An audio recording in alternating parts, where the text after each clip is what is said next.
بسم الله الرحمن الرحيم والصلاة والسلام على أشرف الأنبياء والمرسلين نبينا وحبيبنا محمد صلوات الله وسلامه عليه وعلى آله وصحبه وعلى ذريته ومن تبعهم بإحسان إلى يوم الدين. اللهم علمنا ما ينفعنا وانفعنا بما علمتنا وزدنا علما. اللهم لا علم لنا إلا ما علمتنا إنك أنت العليم الحكيم. En el nombre de Allah, el misericordioso, el compasivo, que la paz y las bendiciones de Allah sean con el profeta Muhammad sallallahu alayhi wa sallam, con su familia, con sus compañeros y con todo aquel que siga su camino hasta el día del juicio final. Pido a Allah subhanahu wa ta'ala nos permita seguir siempre aprendiendo de todo lo que es beneficioso para nosotros, beneficioso para nuestro din, para nuestro dunya y para nuestro ákhira, que nos conceda el beneficio de todo lo que vamos aprendiendo y que aumente nuestro conocimiento. Allahumma amin. Bienvenidos hermanos y hermanas a una clase más de esta serie de breves clases sobre asuntos que ningún musulmán debe ignorar o sobre asuntos que todo musulmán debe conocer.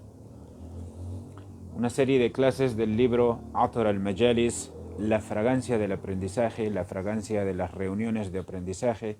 Bienvenidos todos y cada uno de ustedes. Assalamu alaikum wa rahmatullahi wa barakatuh. En nuestras últimas clases hemos empezado a hablar sobre los pilares del Islam y ya hemos explicado la shahada, la primera parte, la ilaha illallah, lo que significa y lo que implica. Y en nuestra última clase, la shahada, la segunda parte, es decir, Muhammad Rasulullah. ¿Qué es lo que significa atestiguar que Muhammad es el mensajero de Allah y qué es lo que implica este testimonio? Bien, el día de hoy, en esta breve lección, vamos a hablar sobre un pecado que cometen algunos musulmanes. Sobre un pecado que cometen algunos musulmanes considerando que están haciendo algo bueno. La innovación en el din. La innovación en la religión. Un pecado grave, pero que muchos musulmanes o algunos musulmanes cometen creyendo que lo que están haciendo es algo bueno. Y olvidan que el profeta Muhammad sallallahu alayhi wa sallam dijo: Man ahdatha fi amrina hadha ma laysa minhu fahuwa raddun. Quien innove algo en este nuestro asunto, en el din del Islam, algo ajeno al mismo, le será rechazado. Le será rechazado. En otra parte, el mensajero de Allah sallallahu alayhi wa sallam mencionó: toda innovación es un desvío y todo desvío conduce al fuego. Dos hadices en el cual el profeta sallallahu alaihi wasallam nos advierte del enorme peligro de la innovación. La innovación en la religión, la innovación en el din, esto se refiere a adorar a Allah subhanahu wa ta'ala con algo que no tiene ningún fundamento en la Sharia. La innovación en la religión significa e implica adorar a Allah subhanahu wa ta'ala con algo que no tiene ningún fundamento en la Sharia, con algo que no está contemplado en la legislación islámica, o adorar a Allah subhanahu wa ta'ala con algo que no hizo el profeta sallallahu alayhi wa sallam ni los califas bien guiados. ¿Sí? Con algo que no hizo el profeta sallallahu alayhi wa sallam ni los califas bien guiados. No hay que olvidar que el profeta sallallahu alayhi wa sallam dijo: Khairun nasa min ummati qarni, thumma alladhina yalunahum, thumma alladhina yalunahum. ¿Qué significa? La mejor generación de mi nación es mi generación. O la mejor gente de mi nación es mi generación, y luego los que le siguen a ellos, y luego los que le siguen a ellos. A estas tres primeras generaciones se les conoce como los salafus salih, la gente del origen correcto, la gente del origen puro, los sahaba, los tabi'un y los tabi'un, ¿sí? Los sahabas, los compañeros del profeta sallallahu alaihi wasallam, quienes vienen después de ellos y le siguen en su islam correcto, en su práctica correcta del islam, y quienes le siguen a ellos y a los sahabas y al profeta sallallahu alaihi wasallam en la práctica correcta del islam. Allah subhanahu wa ta'ala nos ha informado que la religión había sido completada. Allah alabado sea dice en el sagrado Corán: Al-yawma akmaltu lakum dinakum wa atmamtu alaykum ni'mati wa raditu lakum al-islam dina. Que significa: hoy les he perfeccionado su forma de adoración, he completado mi gracia sobre ustedes y he dispuesto que el Islam sea su religión. De esta manera Allah subhanahu wa ta'ala nos deja claro que el Islam, que la religión ha sido completada. Por otro lado, el profeta Muhammad sallallahu alaihi wasallam advirtiendo a su nación sobre el peligro de la innovación como tal en la religión, dijo el hadith que yo les mencioné hace un momento. Por un lado, Allah subhanahu wa ta'ala nos advierte o nos deja claro que el Islam ha sido completado. Hoy les he completado su religión, les he perfeccionado su forma de adoración, el din, he completado mi gracia sobre ustedes y he dispuesto que el Islam sea su religión. Y el profeta sallallahu alaihi wasallam, por otro lado, diciéndonos: quien innove algo en este nuestro asunto, algo ajeno al mismo, le será rechazado. Un hadith que está mencionado en las enciclopedias de los hadithes sahih del Bukhari y Muslim. Dijo también el profeta sallallahu alaihi wasallam: les aconsejo temer a Allah subhanahu wa ta'ala, les aconsejo temer a Allah subhanahu wa ta'ala, oír y obedecer aunque un esclavo los gobierne. ¿Sí? Allah subhanahu wa ta'ala, el profeta sallallahu alaihi wasallam nos dice: les aconsejo temer a Allah, oír y obedecer aunque un esclavo los gobierne, ya que quien viva después de mí verá muchas discrepancias. Ya que quien viva después de mí verá muchas discrepancias. El profeta sallallahu alaihi wasallam ordenándonos que debemos seguir a quien nos gobierne, aunque quien nos gobierne sea un esclavo, ya que quien viva después de mí verá muchas discrepancias. Y efectivamente hubieron muchas discrepancias después de la muerte del profeta sallallahu alaihi wasallam. Pero el profeta sallallahu alaihi wasallam continúa sus palabras y dice: sigan mi sunna, es decir, sigan mi camino, sigan mis enseñanzas y la de los jalifas rectos y guiados. Sigan mi sunna y la sunna de los jalifas rectos y bien guiados. Aférrense a ella hasta con los dientes. Más claro no pudo ser el profeta sallallahu alaihi wasallam sobre el cómo nosotros debemos aferrarnos a la práctica de la sunna y a rechazar todo aquello que no vaya de la mano con la sunna. Aférrense a mi sunna, sigan mi sunna y la sunna de los jalifas bien guiados. Aférrense a ella hasta con los dientes. Eviten las cuestiones inventadas, las innovaciones en el din, en la religión. Eviten las cuestiones inventadas, pues cada una de ellas es una innovación, cada innovación es un desvío y todo desvío conduce al fuego. Un hadith compilado por el imam Abu Dawud. ¿Sí? y en el cual el profeta sallallahu alaihi wasallam nos deja claro el asunto y el gran peligro de la innovación.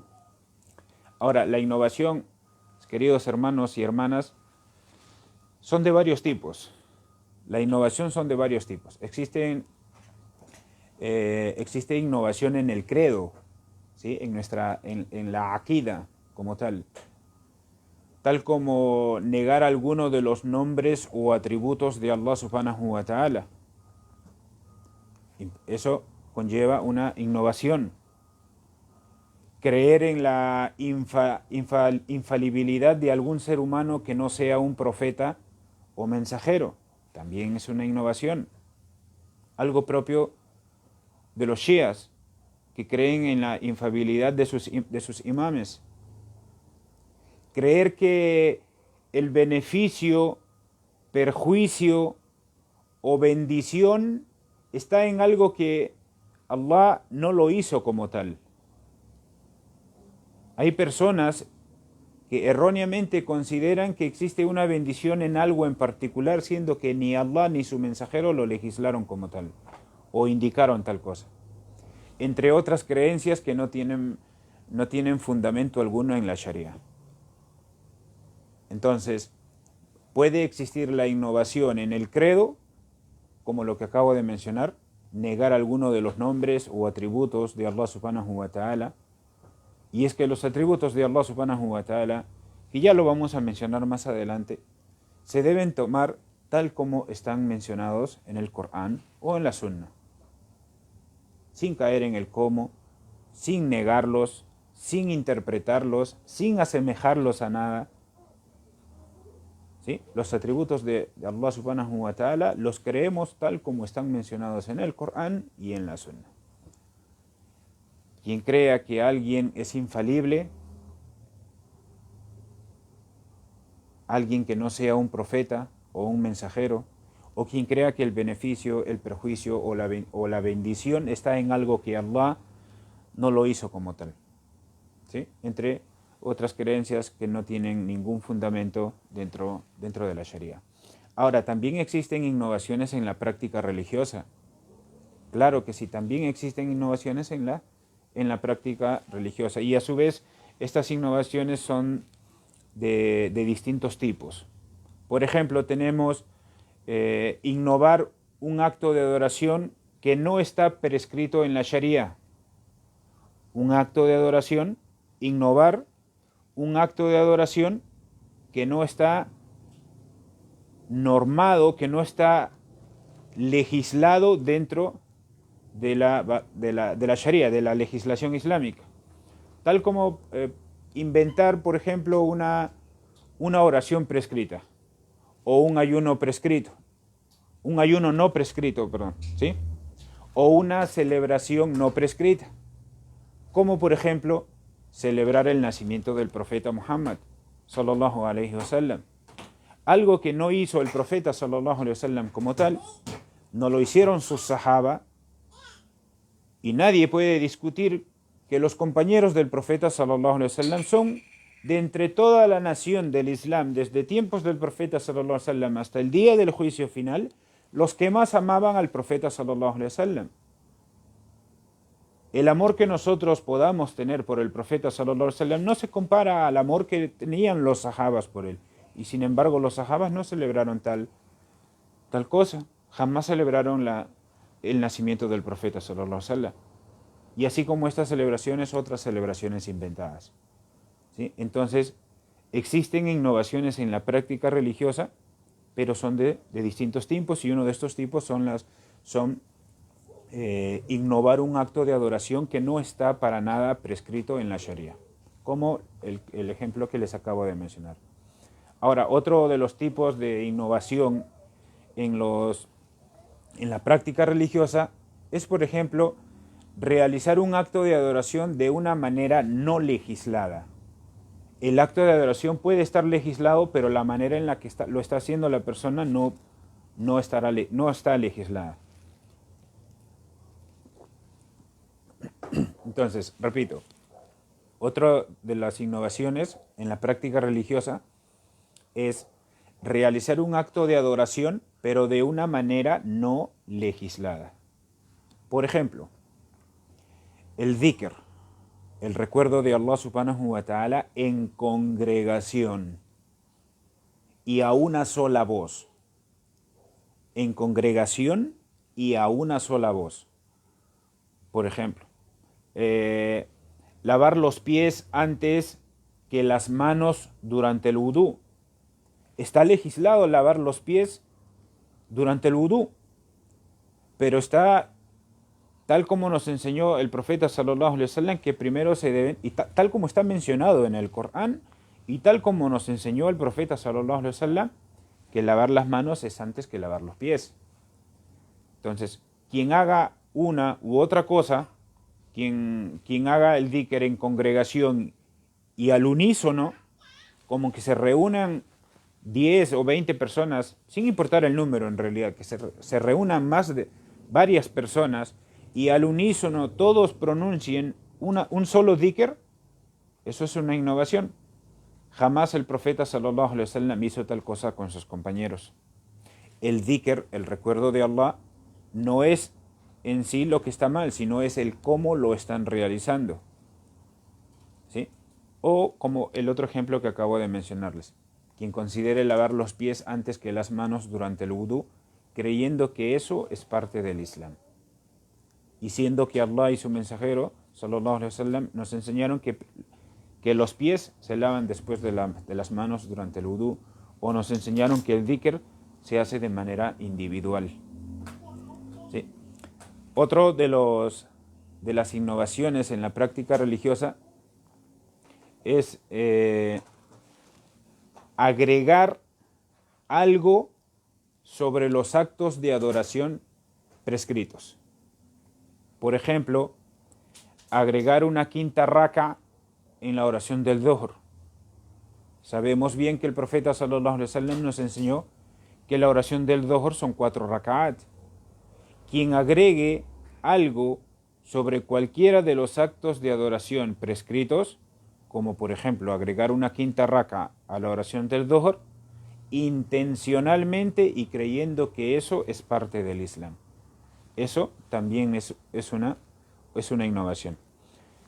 Otro ejemplo de las innovaciones en la práctica religiosa es, por ejemplo, elegir un tiempo determinado para la adoración sin que exista algún fundamento dentro de la Sharia, dentro de la legislación islámica para tal situación. Como, por ejemplo, elegir el 15 de Sha'ban para pasar su noche en retiro espiritual y su día en ayuno. Hay musulmanes que eligen la noche del 15 de Sha'ban para pasarla en retiro espiritual y para pasar el día, es decir, las horas diurnas de ese día en ayuno. Pasan el día en ayuno y la noche en retiro espiritual. Si bien el ayuno y el retiro espiritual, es decir, el i'tikaf, están legislados en la Sharia, realizarlos en un momento en particular requiere de una evidencia islámica. Insisto, hacer ayunos voluntarios es algo legislado en la Sharia. Realizar i'tikaf es algo legislado en la Sharia. Y ambos son sunna del profeta sallallahu alaihi wasallam. Yo puedo ayunar los lunes porque así lo hizo el profeta sallallahu alaihi wasallam. Puedo ayunar los martes porque así lo hizo el profeta sallallahu alaihi wasallam. Puedo ayunar los 3 días llamados días blancos de cada mes lunar, el 13, 14 y 15, porque así lo hizo el profeta sallallahu alaihi wasallam. Puedo ayunar un día sí y un día no a lo largo del año, porque así lo hizo el profeta Daud alaihi salam y lo reconoció el profeta sallallahu alaihi wasallam. Y así, y puedo ir ayunando en los días en los que el profeta sallallahu alaihi wasallam ayunaba, el día de Ashura, por ejemplo. Además, está claro, estoy mencionando los casos que son voluntarios. No menciono el mes del Ramadán porque el mes del Ramadán es obligatorio. Entonces, todos estos ayunos voluntarios, yo puedo hacerlo, además de que existe un motivo válido, y es que el profeta sallallahu alaihi wasallam lo hizo en tales ocasiones. Si yo quiero ayunar en un día cualquiera, puedo también hacerlo. Lo que no puedo hacer es considerar que un día en particular tiene una bendición en particular cuando no lo ha mencionado así ni Allah ni su mensajero sallallahu alaihi wasallam. Entonces eso es también otra innovación. Elegir un tiempo determinado para la adoración sin existir fundamento alguno, tal como elegir, por ejemplo, el 15 de Shaban para pasar su noche en retiro espiritual y su día en ayuno. Entonces, entre las causas de la aparición de las innovaciones están, por ejemplo, ignorar las normas de la religión. El din del Islam tiene normas, hermanos y hermanas. Otra de las causas es seguir los deseos. Cuando las personas anteponen sus deseos a lo que dicta el Corán y la Sunna. Curiosamente, aprovecho en este punto en el que se menciona entre las causas de las innovaciones están seguir los deseos. Cuando las personas anteponen sus deseos por encima de lo que Allah y su mensajero han legislado. Estos días en los que mucho se está hablando de lo que ha pasado en Irán, estos días en los que se está hablando mucho de lo que ha pasado en Irán, que como musulmanes y desde nuestra posición aquí en Islam Perú, dejamos claro que nosotros estamos en contra de cualquier tipo de violencia. Para nada estamos de acuerdo con ningún acto de violencia. Rechazamos rotundamente todo acto de violencia, venga de donde venga. Eso está claro. Pero entre las cosas que han resultado de todo esto es que han aparecido una vez más muchas mujeres que utilizan estos argumentos para decir cosas como, por ejemplo, yo no uso el hijab y es mi derecho, yo no uso el hijab y yo no uso el hijab y en algún momento le rendiré cuentas a Dios. Yo no uso el hijab y así con mucha ligereza entienden que eso es algo normal. Y eso, queridos hermanos, no es normal. Tomar con mucha ligereza el asunto de no cumplir con un mandato de Allah subhanahu wa ta'ala. Menciono el hijab solamente por mencionar un ejemplo en este punto en particular, porque hay muchísimas situaciones que se pueden dar como ejemplo. Pero menciono esto porque coincide con algo que se está viviendo en estos días. Tomar con mucha ligereza el asunto de no cumplir con un mandato de Allah subhanahu wa ta'ala y tomar con mucha ligereza el asunto, el decir en algún momento, yo no uso el hijab y ya, yo tendré que rendirle cuentas a Allah subhanahu wa ta'ala. Eso, hermanos, no está bien. Una cosa es entender que uno está en falta y lamentarse por esa falta que está cometiendo, anhelando lograr la oportunidad de encontrar el camino de la rectitud, de buscar el perdón de Allah subhanahu wa ta'ala, buscar el arrepentimiento y lograr el perdón de Allah subhanahu wa ta'ala. Y otra muy distinta es pretender normalizar los actos de desobediencia contra los mandatos de Allah subhanahu wa ta'ala. ¿Por qué menciono esto? Porque acabamos de mencionar, entre las causas de la aparición de las innovaciones están ignorar las normas de la religión. Y una de las normas del din es el mandato de Allah subhanahu wa ta'ala de usar el hijab. Y si no lo uso, pues eso es una falta y no se puede normalizarla. No se puede normalizar el hecho de no usarlo. Insisto, menciono esta situación porque es algo que se está mencionando mucho estos días, pero mandatos en el din hay muchos, ¿sí? Otra de las causas es seguir los deseos, cuando las personas siguen sus deseos por encima de lo que Allah y su mensajero han legislado. Cuando Allah y su mensajero han legislado un asunto, no hay lugar a opinión, no hay lugar a que yo pueda seguir lo que yo creo que es conveniente. El fanatismo, por un punto de vista en particular, y su anteposición ante el Corán y la Sunna, es otro de los causantes de la aparición de las innovaciones en el din. Asemejarse a los incrédulos es otra de estas causas. Acreditar los hadices débiles, sabiendo que es un hadiz débil, también es otra de las causas de la innovación en el din.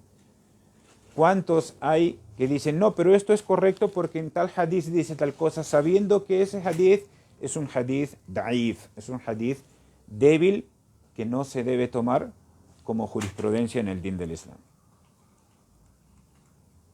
Falsos hadices débiles y por otro lado hadices falsos atribuidos al profeta sallallahu alaihi wasallam. Que Allah subhanahu wa ta'ala nos permita siempre ser de aquellos que cuando saben que algo es verdad lo siguen y cuando saben que algo es incorrecto sean los primeros en alejarse de ello.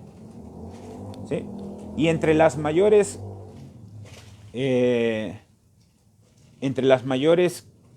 causas de la aparición de las innovaciones en el din está el extremismo. Y una vez más aprovecho, ya que mencionamos el extremismo, una vez más aprovecho para indicar que el hijab es un mandato de Dios. El no usarlo en una sociedad donde utilizar el hijab forma parte de la moral y las buenas costumbres, es un acto de rebeldía, es un acto de ir contra la moral y las buenas costumbres, eso está claro. Pero responder a este acto con violencia al punto de causar la muerte de una persona, eso es un claro acto de extremismo. Y eso no se debe dar. Eso no se debe dar. Si bien lo primero es un acto de rebeldía, es un acto de desobediencia, es un acto que atenta contra la moral y las buenas costumbres, lo otro es un acto puro, es un acto claro de puro extremismo. Y el extremismo no forma parte del Islam. El extremismo no forma parte del Islam y es además una de las mayores causas de las innovaciones en el din del Islam. Le pido a Allah subhanahu wa ta'ala que nos haga de aquellos que siguen la sunna correcta del profeta Muhammad sallallahu alaihi wasallam, que nos libre a todos y a cada uno de nosotros de las innovaciones.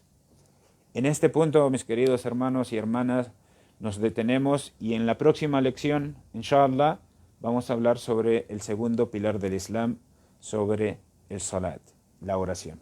Barakallahu fikum, wa jazakumullahu khairan, wassalamu alaikum wa rahmatullahi wa barakatuh. Subhanakallahumma wa bihamdik, ashhadu an la ilaha illa anta nastaghfiruka wa natubu ilayk.